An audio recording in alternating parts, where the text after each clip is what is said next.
Good morning, good morning, good morning. Morning. How are you? What's up, Dan?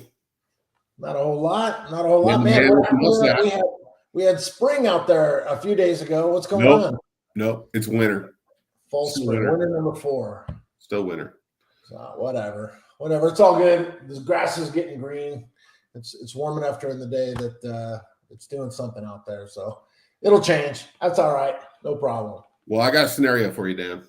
Okay, give it to me. My scenario is, what if I was a first-time home buyer, right? Let's say I was referred to you. Maybe I'm relocating. Maybe I'm here renting in Idaho, and I want to go buy a house, right? Okay. And you're referred to me from a buddy because you helped them buy a house. And so I reach out to you. I make a phone call. What's the first thing? What's the first conversation you're going to have with me? Well, first we're gonna Show me your prequel. Just kidding.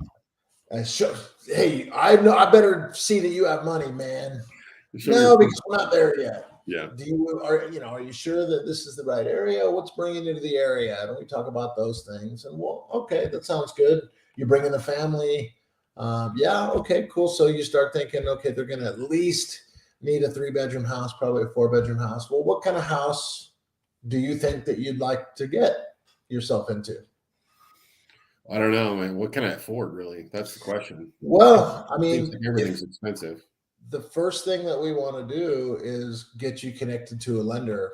And there's a few ways to do that. I do have a lender who I like, who I work really well with, and someone who I've done a lot of business with, and that's Sean. So let me get you his phone number or his email address, and we'll connect you guys up. We'll do an introduction and have you guys start talking. That way, if what you think you want is reality or not, Sean will be the one to let us know that. So I kick him over to you, and then I spit him out. Just kidding. And let's say I've gone through the process. We figured out what his max is. We figured out what he's comfortable with in terms of payment, down payment, the whole basic loan structure, right? Whether it's conventional, FHA, VA, whatever it may be, right? Now, I go and speaking as a loan officer, I would reach out to Dan and I would say, here's the stats. Here's what we're looking at. Here's where we're hovering. This is kind of the communication that I have, right? And then obviously you set up a search, or how's that go after all that? Yep.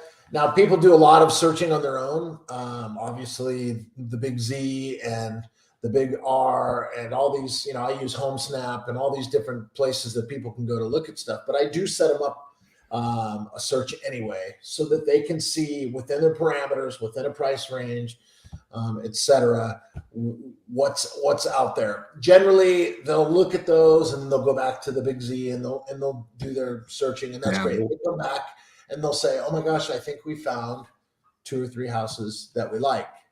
So or 10, And not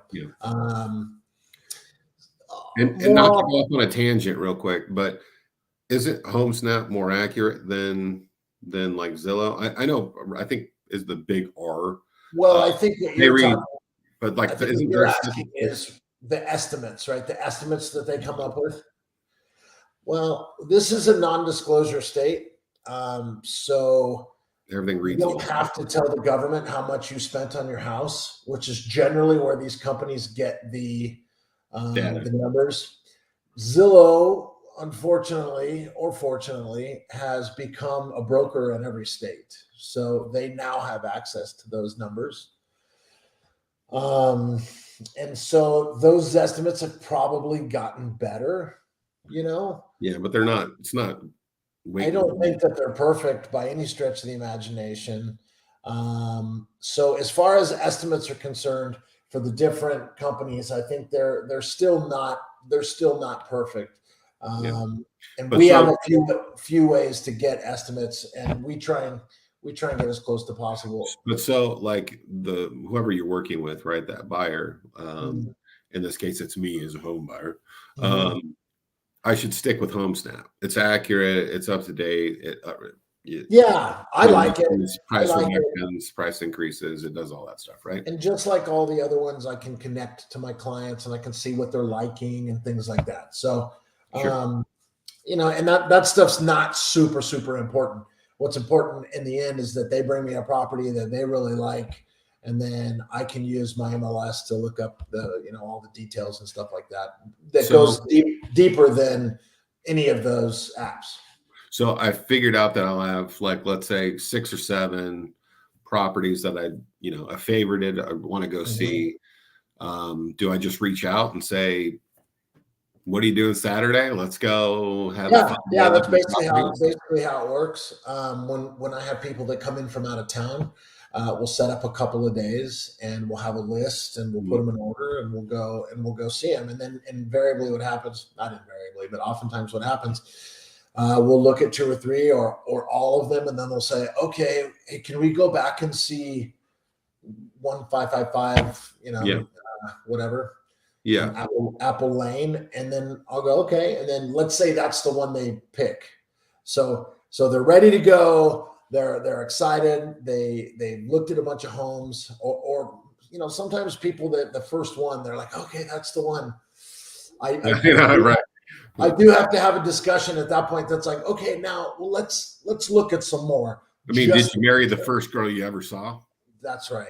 No. Yeah, I remember when my dad took me to buy cars, the first time I could buy a car, and we were looking at these just, beat up $1,000 cars or whatever back in 96, 95 or whatever it was. The budget. And there was this Hyundai, and we drove up to Fullerton from Huntington Beach, and there was this Hyundai, and I was like, oh, I want it. And my dad goes, that's the only car you've seen. Why would you buy that one? And turns out it was a beater, and I found a better beater. Yeah. And it was my 1984 Ford Escort. Ended up being the car that I got. Wish you would have held on. It said Escort down the side. Yeah, I know, which means something else apparently. So then what they say is, oh, okay, Dan, we want that one. All right, great. So sometimes people don't necessarily like come out and say like, I want to make an offer, right? True. Part of this job is having to read people as opposed to, in addition to what they're saying, you got to see them and go, okay, well, is this one that, we really like it. Oh, we'd really like to live in it. But I think that there's that, maybe it's a subconscious thing where they're afraid to take the step of, hey, let's put an offer on this one. Let's buy this one, because that makes it really real, which can be scary. It's an emotional thing. Like you're going in to go get something, right? It's like asking someone out for the first time. And that can be scary. So we read that and we go, okay, well, what do you think? I mean, is this you could see yourself living in this? Yes. Okay. Blah, blah, blah. Strategy. What do we do, Dan? How do we do it? Okay. Well, let's talk about the things that matter. Purchase price, earnest money, days to close. In that purchase price, though, there's going to be a conversation with you as well as into some strategy. Like, all right, what kind of market are we in? We're kind of in a balanced market right now, where before we were in a seller's market. Absolutely. Last year before that, it was kind of crazy.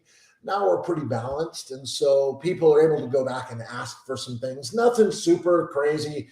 Yeah. Hey, I want a Ferrari Mondial when I buy the house, and none of that stuff. Yeah, I want you to re-roof it and paint it for me. Yeah. Maybe we'll ask for them to fix some parts of the roof, maybe. Of course, if the inspection indicates that. But so let me ask you this. So obviously you guys have a conversation about where you guys want to go in, right? And that's part of the loan officer process too. We can go into that in a minute, but like within the contract and making the offer and stuff like that, where are the other parts of the contract where you can kind of, I don't know, create some wiggle room? Is it like, I know inspections come up, there's always some sort of, I never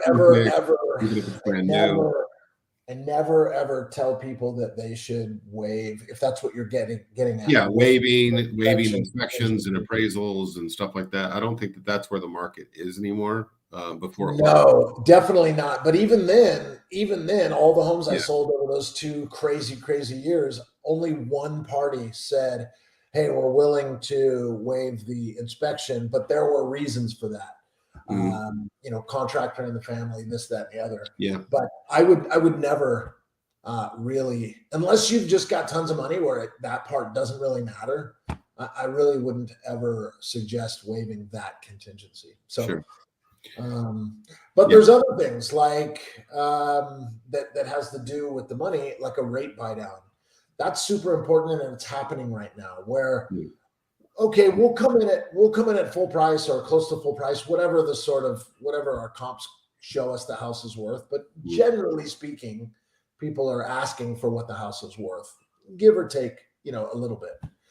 But since the buyers are getting back in the saddle a little bit, they might want or need a little bit of a rate buy down.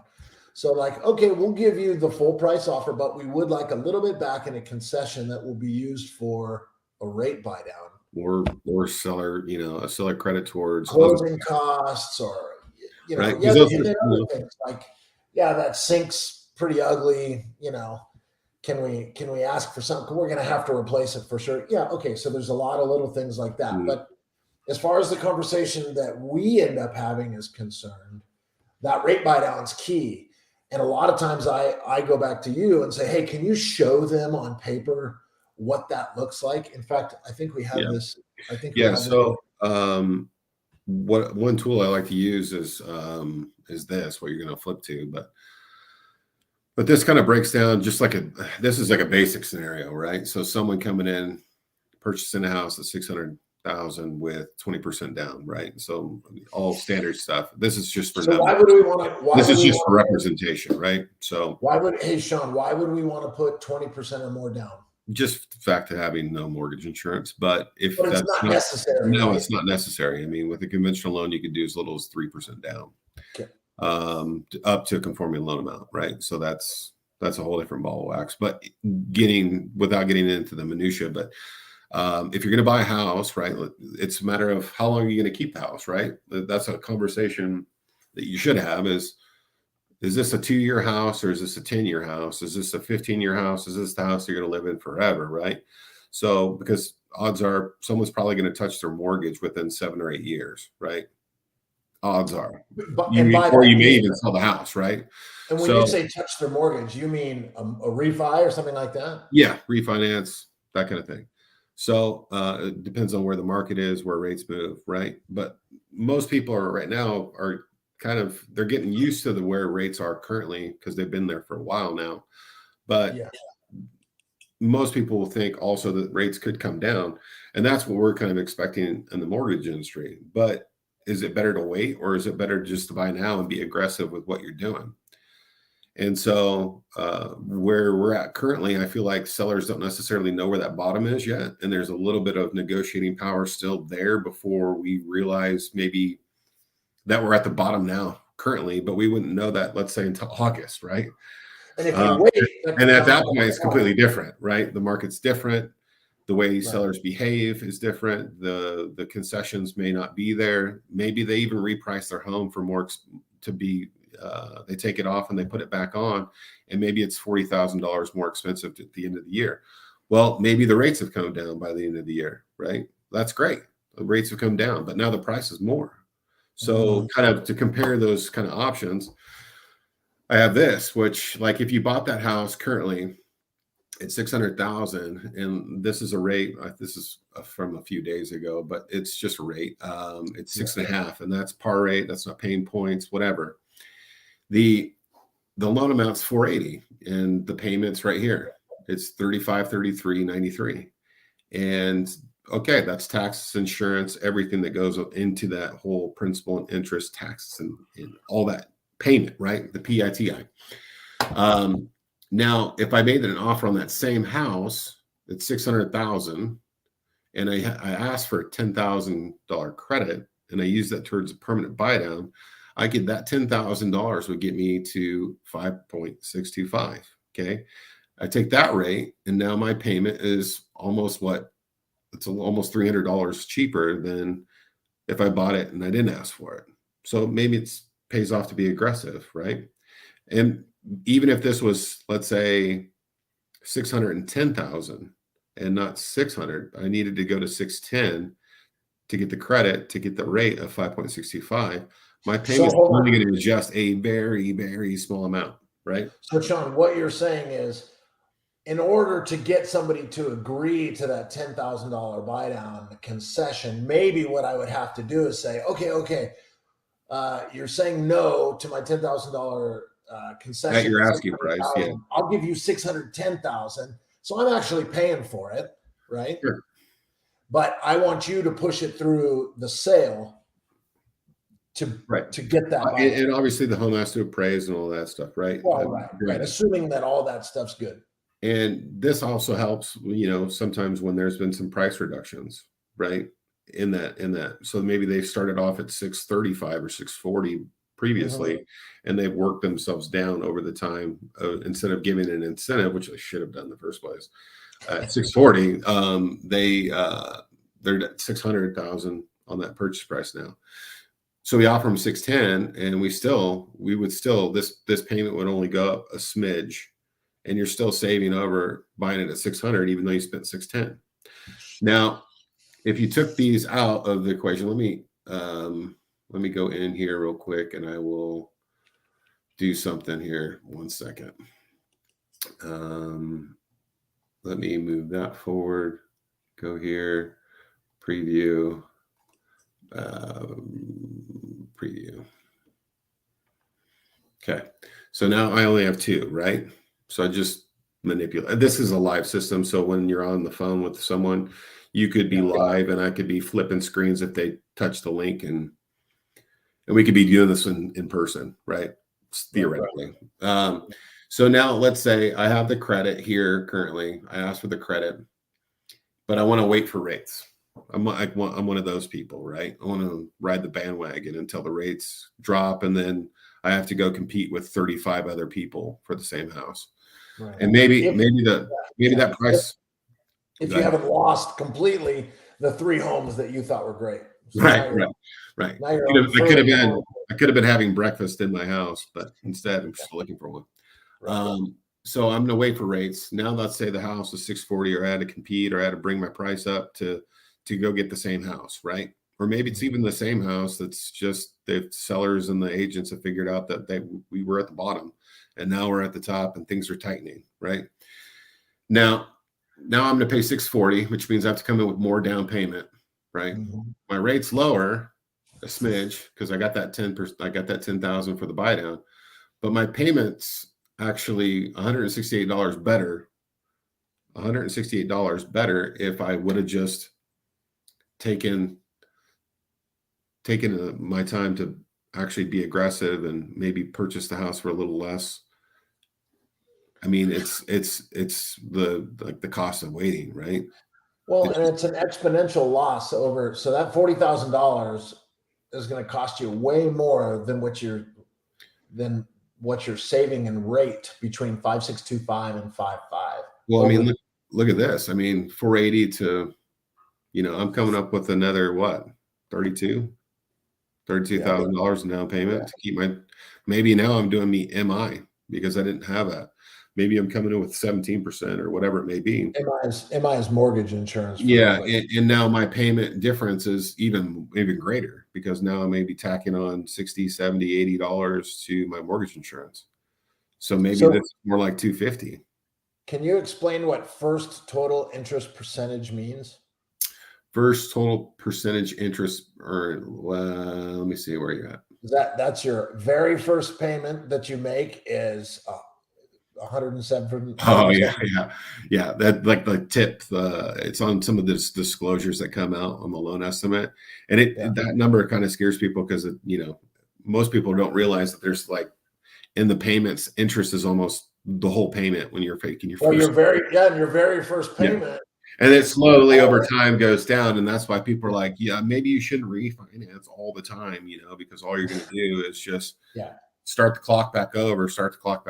But there's ways that you can change that in that sense because you don't have to go back. You don't have to go back to a 30-year. You can take that savings and shrink that mortgage down to a 27-year.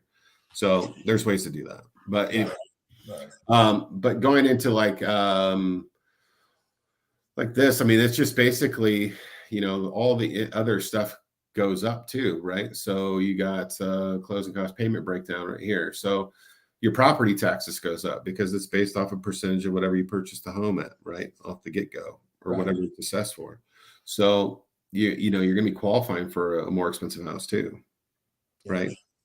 Even though the rate. So it does not. The moral of the story is it does not pay to wait.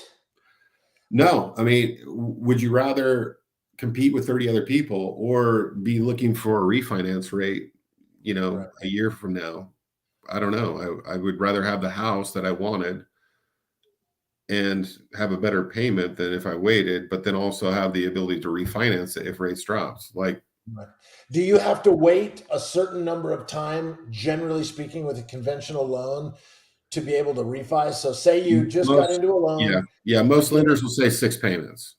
Okay, 6 Yeah, payments, so 6 yeah, months. Well, that's 6. not too bad. And That's it's basically on the loan side, it's called an EPO. It's early payoff, and it's not. It's basically they come back after us because when someone buys these mortgages, they're looking for an expected return, right? right. Life of the loan kind of thing, and so they pay a premium for it. And if they don't get that premium, then they come back after the bank for it. So Right. yeah, So 6 6 months months, is ideal. and then maybe the rate drops a couple points, and you go, "Oh wow, man, I've got to refi." I mean, I'd Yeah, be and if done. it was a government loan like FHA or VA, that kind of situation, it would be 210 days. So And you can if you that's, go back to the original lender, you can refi in place, or how does that work? IRRRL or something? oh, that's a Earl. That's for VA loans, but Okay. that's basically just an interest rate reduction, right? So you're basically it's all about savings for Mhm. that for Right. you even to be able to do it. But the 210 days was put in place because there was a lot of predatory lending on veterans, and they would be just flipping, like it's called loan churning, and they'd be flipping loans and just refinancing people habitually, and just adding everything to the loan amount, no appraisal, you know, so on and so forth. Yeah. So it's just better for them. It's like a safety measure, more regulation. It's not a bad one though, for veterans. So So they do get the ability to go in and just do that. yeah, The rate drop. I wonder yeah, how often they can do that. So if it's just plummeting, if it's going from 10 and then it goes to 7 and then it goes to 5, how many times can they?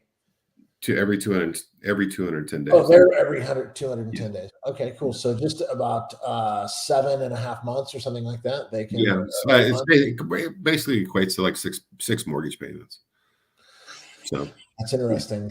yeah, So I've heard this term. I know we're kind of getting off path here, but it makes me think. Oh, did I just turn that off? I that's guess okay. yeah, it's okay. Um, I'm still here. I've heard this, and that's all that matters. Mhm. Recasting. So I've got this loan. It costs me $1,000 a month or $2,000 a month, and I pay $2,500 a month. So I'm paying extra to my principal, right? Mhm. So I'm buying down that principal faster than I would if I was paying the scheduled payments. But then I'm like, oh man, what can I do here to lower my payment? Is there something recasting is the right So it depends on the servicer, but it's usually a lump sum that's paid towards a principal, right, reduction, and then okay. So I and the win lender, $100,000 playing blackjack, and I want to put it or yeah, whatever, and I want yeah. to put it towards my Or house. you bought in Idaho and you had sold in California, and then that house sells, Yeah, and you have right. 200,000 that you could apply towards your $400,000 mortgage in Idaho, then you could bring that down pretty quickly. I mean, me personally, I would probably take that $200,000 and look for a fourplex, but that's besides the fact. But yeah, I mean, you can basically renegotiate it with the servicer about the recasting. Not every servicer of a mortgage does it, from what I Right. know, but majority of them do, and it's not a fairly arduous process to do or to request. Mhm. Um, so that's something that you can do. Now, paying towards your mortgage and like dropping, like you want a 30-year mortgage because you want the flexibility of the payment, but you want to pay it like a, you know, like a 20-year 15. mortgage, Oh that yeah, kind yeah. of thing. And so you can, so believe it or not, like I'll go back into this real quick and take this, and I'll take let's see, monthly presentation. I'll make it easy. I'll go here. I'll take my pay for rates, remove that. And then let me go back up to with 10K and then go next and then next. And then 10K next. Okay. Analysis. And then add in reinvestment strategy. And I'm going to put, let's say I want to put $300 towards that, right? So let's go out and then go to presentation and then preview and then preview. And let's see if it pops up. Okay, so my $300, right? So here's your freedom point. So I'm going to apply $300. I have $300 extra. I budgeted, let's say for, I don't know, let's say I budgeted for a $3,900 payment. And I'm going to take $300 and I'm going to apply that to principal every month. Well, I take a 30-year mortgage and I pay it off in 23.67 years. So that's how quickly things can move with just as little as $300, right? That's crazy. Now, That's crazy. So let's say down the road, I don't know, let's say down the road, they decide that they refinance the loan, let's say, whatever, and regenerate the link. No, we want to go back to presentation analysis. Let's say we just had $500 or let's say $700. Rates drop, whatever. I just want to go apply something, right? I'm not going to worry about the interest rate. I'm not going to adjust any of that. I just want to give you kind of an idea. But like that's $700 and what that does is pretty amazing. So right here, you almost have a 15-year loan with $700 towards principal reduction. Now that would shrink if obviously this rate went lower, we'd be paying less interest. We'd be paying off more principal, right? Along the way. So if I went back, let's say I refinance this at like, I don't know, let's say 4%. Things got nuts and we went to 4%, right? Mm-hmm. And at that point, when I refinance that 30-year loan, I get into, where's my presentation preview? And I take that $700 right here. So I'm going backwards again, right? So there's 19. So that means that you pay it off in 19 years? 19 years. Wow. Yeah. So, I mean, there's a whole bunch of stuff that you can do with the software. It's amazing stuff. But it's, every person every situation is going to be different, right? So like going back to, if you want to come back to us, the situation where we're coming back out, like now we figured out our strategy and now we go make the offer, right? Right. Getting back to the home buyer scenario.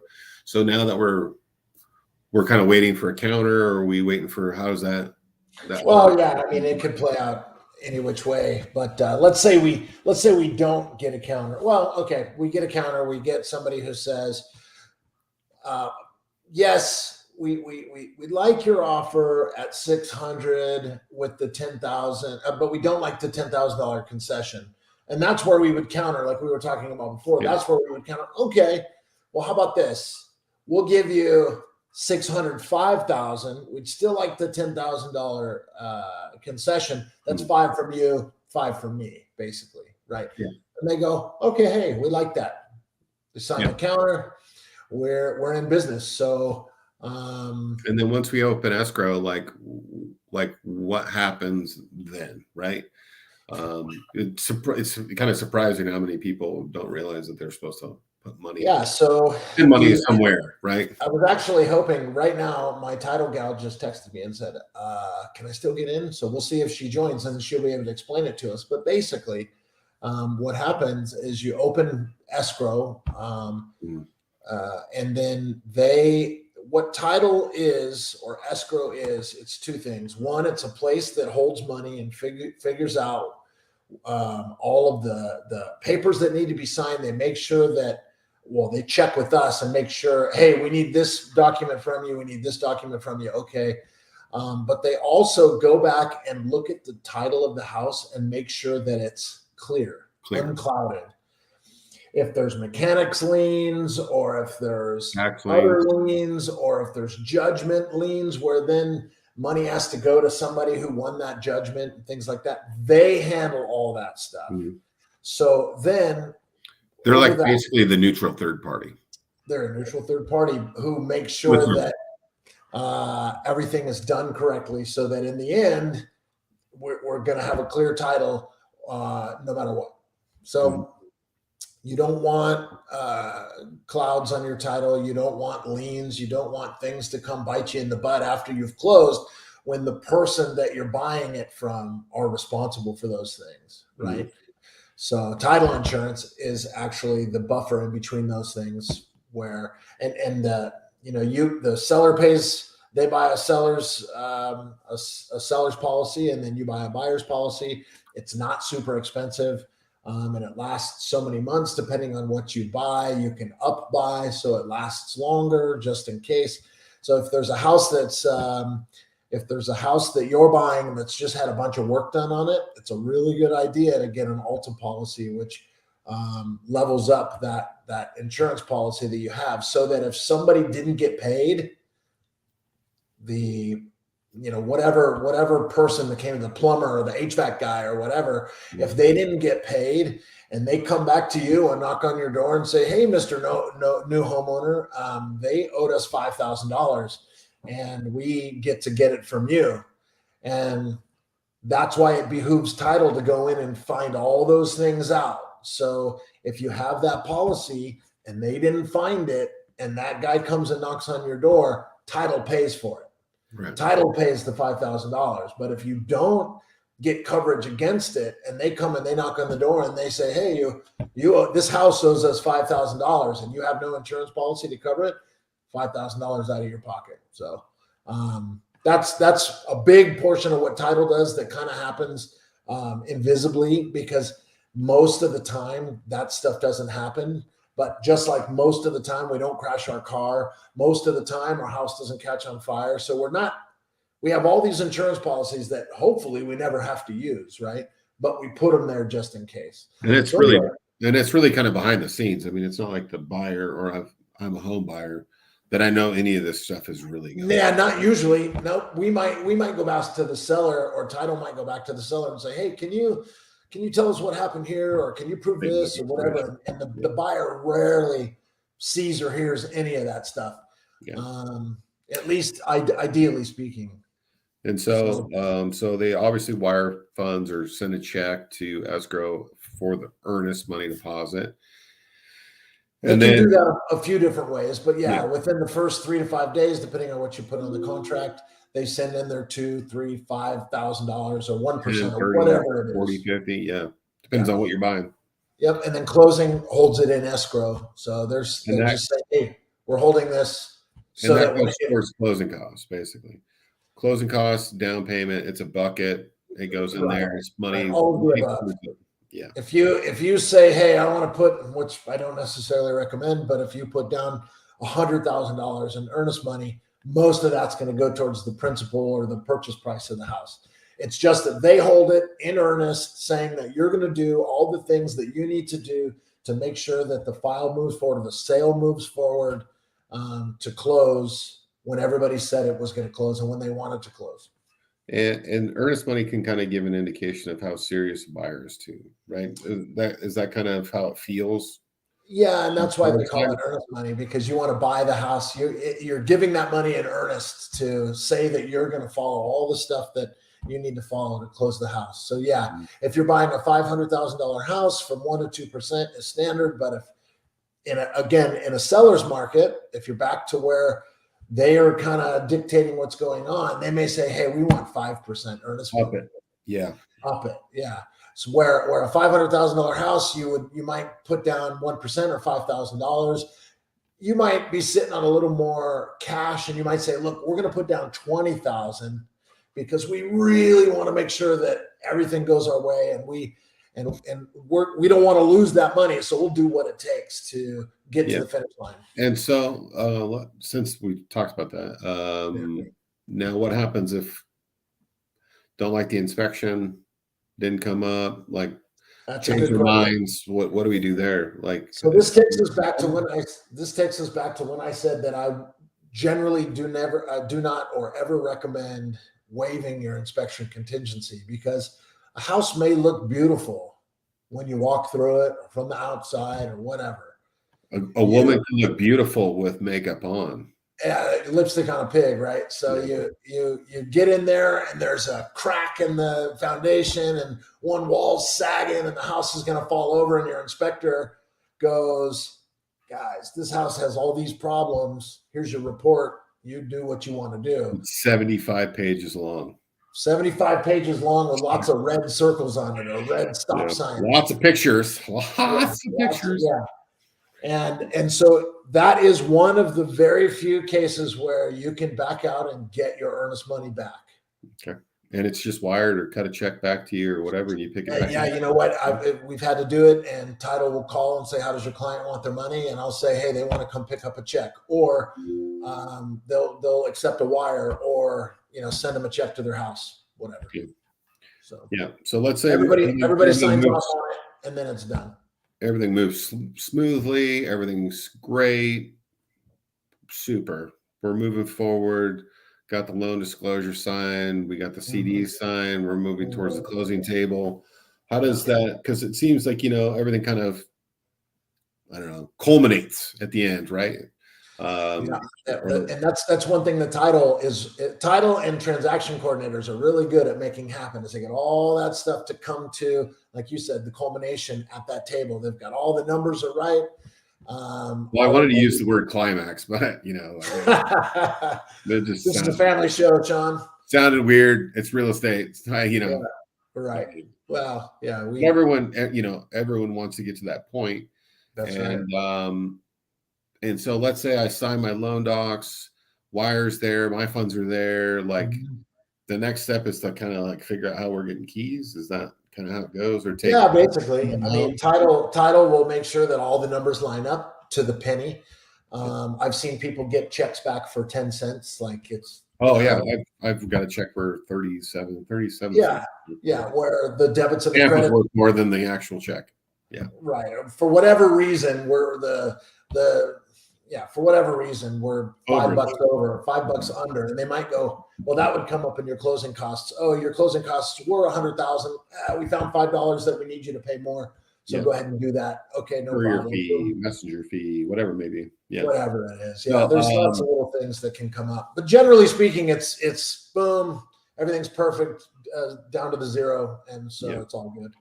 But so now let's say I close and but I want to move in tomorrow, but the people are in the house.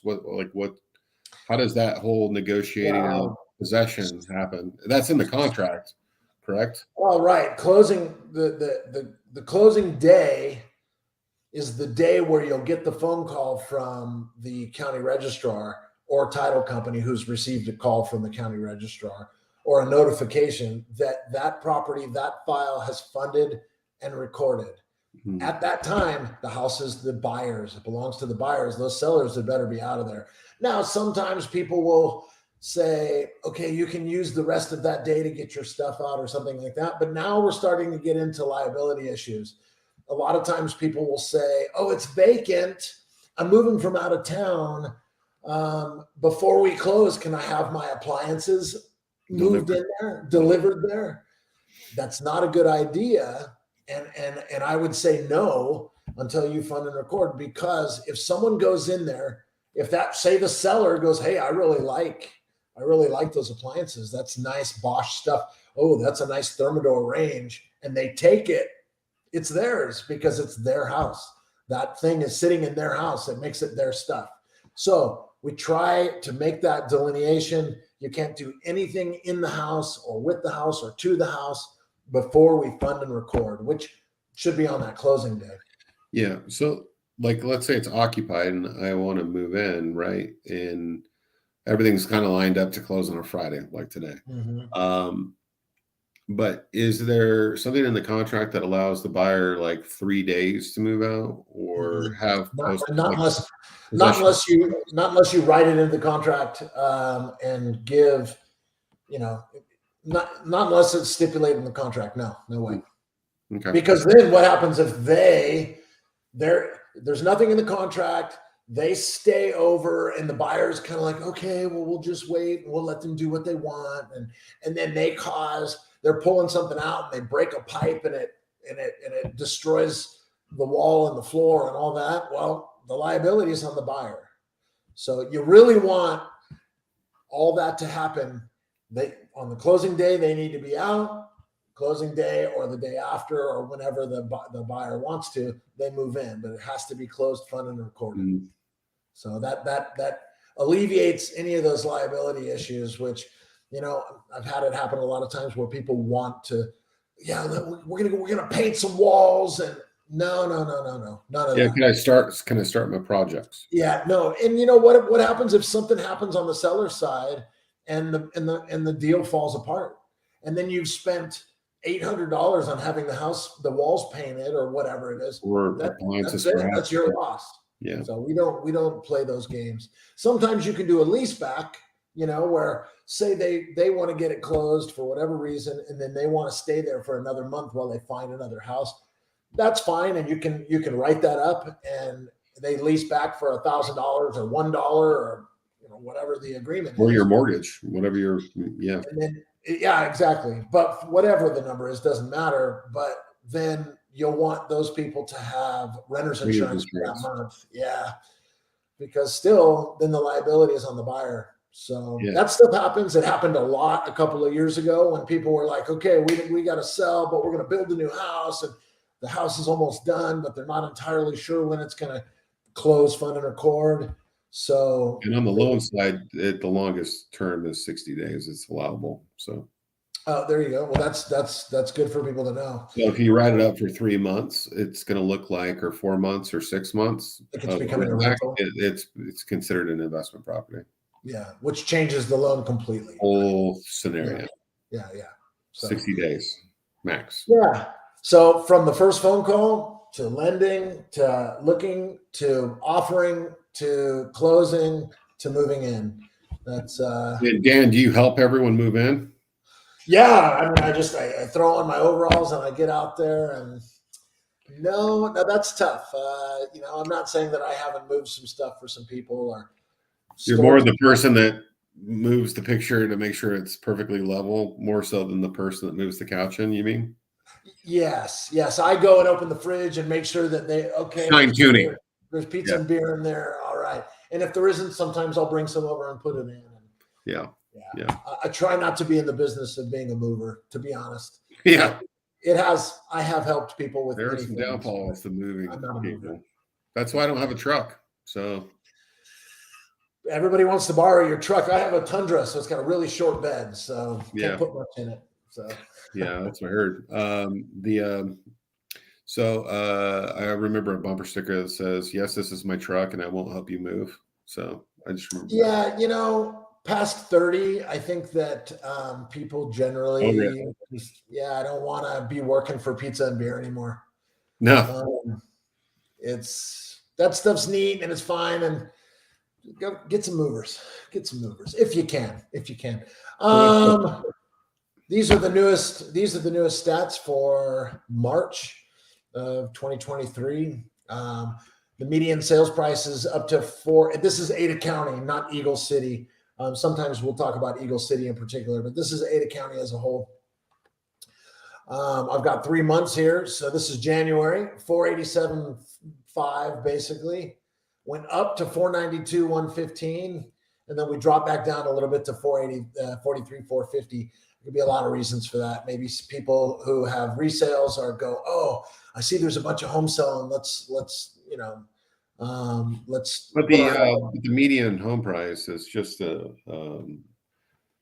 a representation of whether the homes are more expensive or less expensive than that are selling. So if it drops, it's not that values are dropping, it's that homes Right. that were priced Right. below that mark, there may be more of those, which is shifting it down. So people get this all. I always have conversations with people. This is not about appreciation dropping. This is about the homes that are selling in the area, right? Ada Yep. County, pretty big. So there could be homes in, oh, it's not just, it's not Eagle necessarily. That's Eagle's right. pretty expensive. And Eagle would have a much higher median sales price. Yeah, 800 something. And here's the thing, if they sold, if the number of homes sold was 10 and they were $100,000, that's an average or a median price of $100,000. And then if somebody comes in and sells a house for $2,000, it's going to drop that median or that average way down. Yeah. And that's why I'm saying that the reason one of the reasons that could have happened was that a bunch of resales came on instead of new construction, because new construction on average tends to be a little bit more expensive than this. Yeah. So, maybe a bunch of resales came on and dropped that. So that gives you an idea of what an average home costs in any given area. But Ada County is a big place. Yeah. How many homes have sold since January, February, March? So January was 454. So generally speaking, it's in places that have winter. Back in California, the number might go down a little bit, but it doesn't go down as much as it does here. So the selling season slows down. You're coming out of winter. People start selling homes, 454. February was 613. So that's a 40% increase. And then we're up to 742. So that's another 25% increase. So as we ramp into the spring selling season, the number of homes sold should go up. Yeah. Inventory's gone up.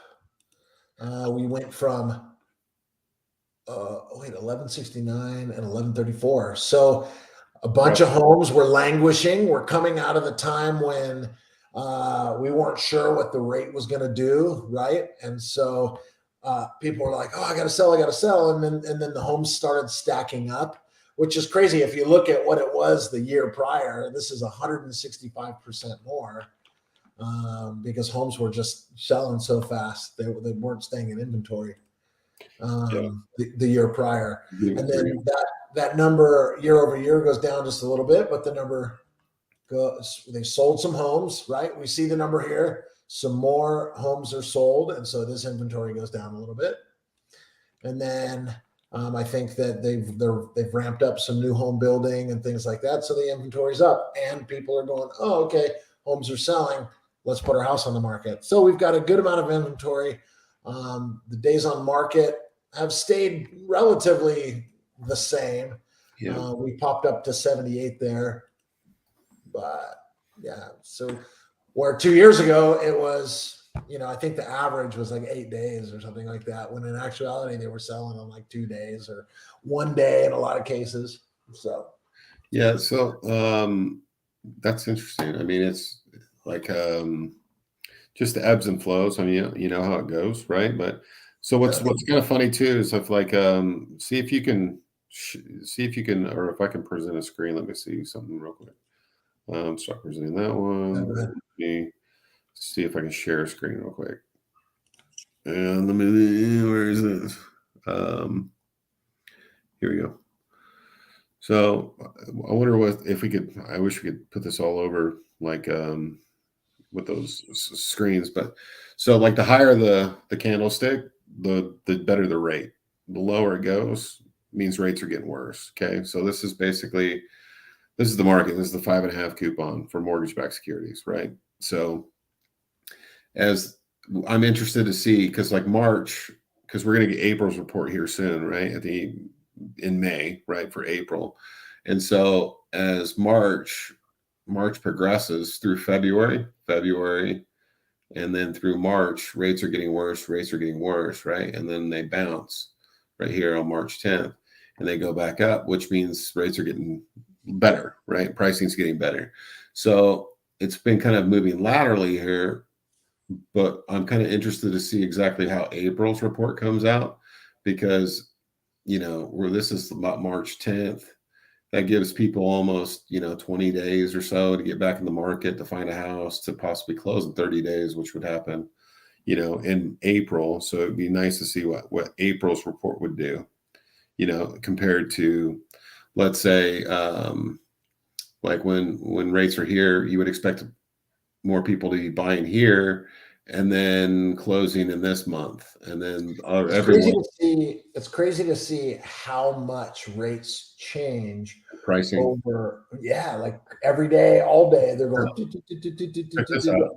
Yeah. So this is like when we weren't really in this coupon. So this is once we kind of shifted to this coupon because of where the rates were, because they get sold off into a coupon, which is actually, somewhere between 0.5 and 0.3% or 0.75% higher, goes into like a bucket, like 5.5. Okay. So rates are even here, rates are, 6 and 7s, and they're going in a 5.5 coupon.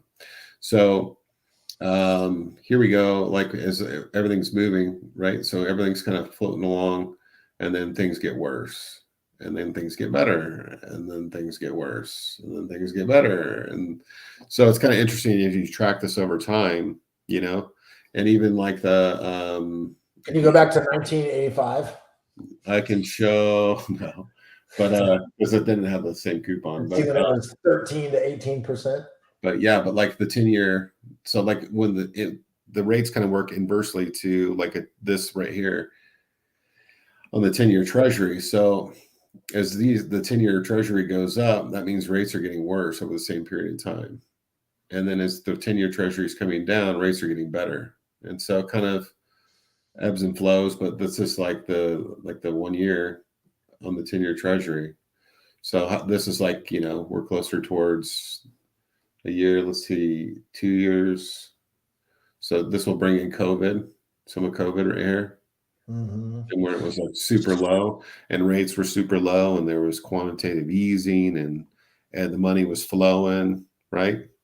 And then all of a sudden, the 10 years starts moving up, right? So like today we're down, which means rates are a little bit worse, or pricing is a little bit worse than yesterday.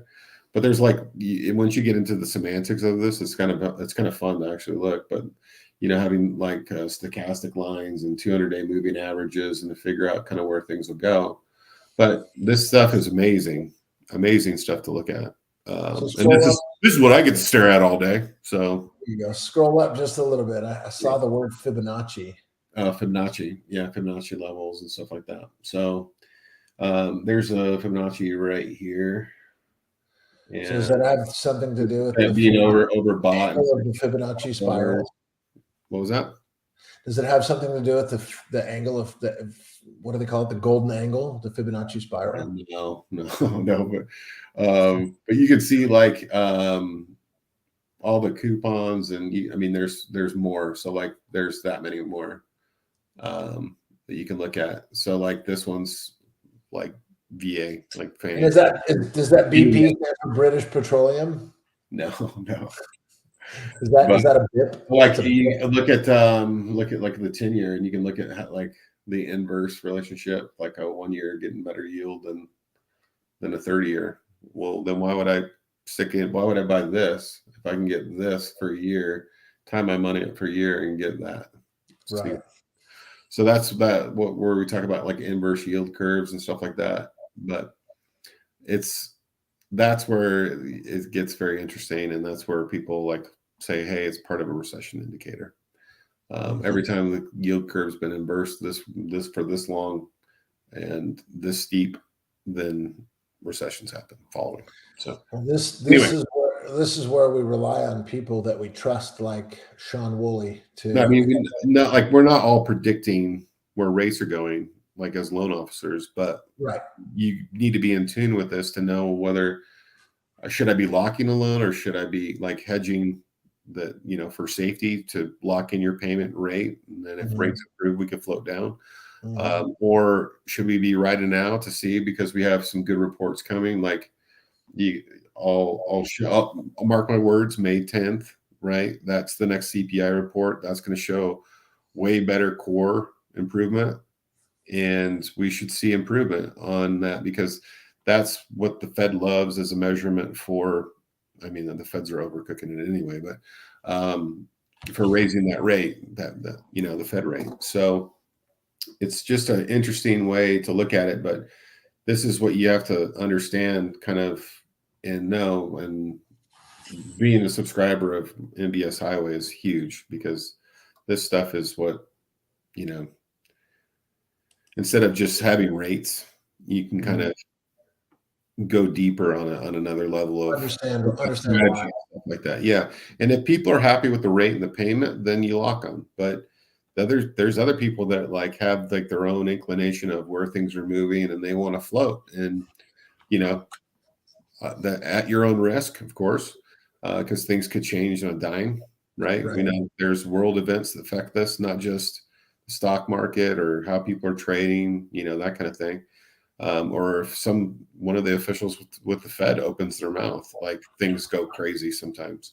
So, I mean, we used to have a guy that used to tweet about stuff, and it would shift the market instantly, plus or minus.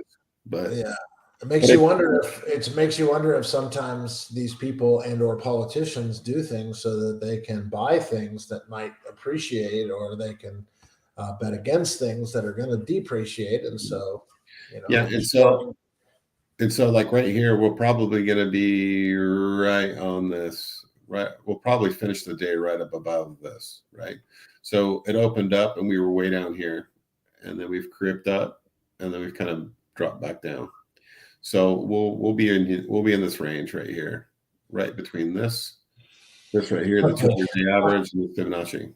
So you're breaking my brain. You're breaking my brain. Anyway, but that's the stuff that you kind of have to look at and understand. So it's a lot more involved than someone just going and saying, "I need a loan." And it's not like crunchy numbers and a rate pops up. There's more to it than that. So, a lot more to it. Anyway, well, shoot, man, it looks like we've done almost an hour, so I'm sure that we both have things to do. Yeah. I certainly could sit and talk about my basketball hoop waiver getting denied by the Legacy HOA board. Whoa! Man. But we won't get into that. Excuse me. You should, what you should do is you should put it in your backyard, create a permanent one, right? A metal pole, and then have it reach out over across your garage, and then right angle right on top of your while legal, it would look ridiculous. Yeah, that would be if I had the money, I'd do it for you, Dan. I'd just be spiteful, There you go. Well, I could easily just go ahead and put a flagpole in the front yard, and then every other day fly a Trump flag, and then they would come to find me, but it would be down, and then it would be like, oh, well, well, I can't wait for my trash can one. So your trash can. Oh, yeah. I had to trim the bush back, so it has to grow before it will cover the trash can. So Anyway, I'm pretty frustrated with that whole situation, but we did know what we were getting into, but on that front, they've changed the rules, and some things were okay, but anyway, whatever. Yeah. Okay, well, that was good. That was new home buyer, kind of what they go through, and all right, let's remove this. Kind of new home buyer and what they go through, and what the process is, and happy to do that for any new home buyer. And I'm sure Sean would be happy to figure out what the best program is for you, and we can work together and come up with a strategy, a way to get in there and get you the best bang for your buck. You can reach out to me. I'd love to work with you and turn you over to Sean, and I'm sure he'd love to do the same. So thanks for hanging out. Friday morning's always fun. Did you have something else to say? No, just saying later. Okay. All right, guys. I don't know if that's the right way to do it, but I don't know. No, they're seeing it. Is it this way? Hang loose. Later. Hang loose this way. Hang loose Hawaii way. Yeah, I can just do this. Yeah. Shaka, bruh. Shaka, bruh. Yeah. All right, guys. Bye. Bye.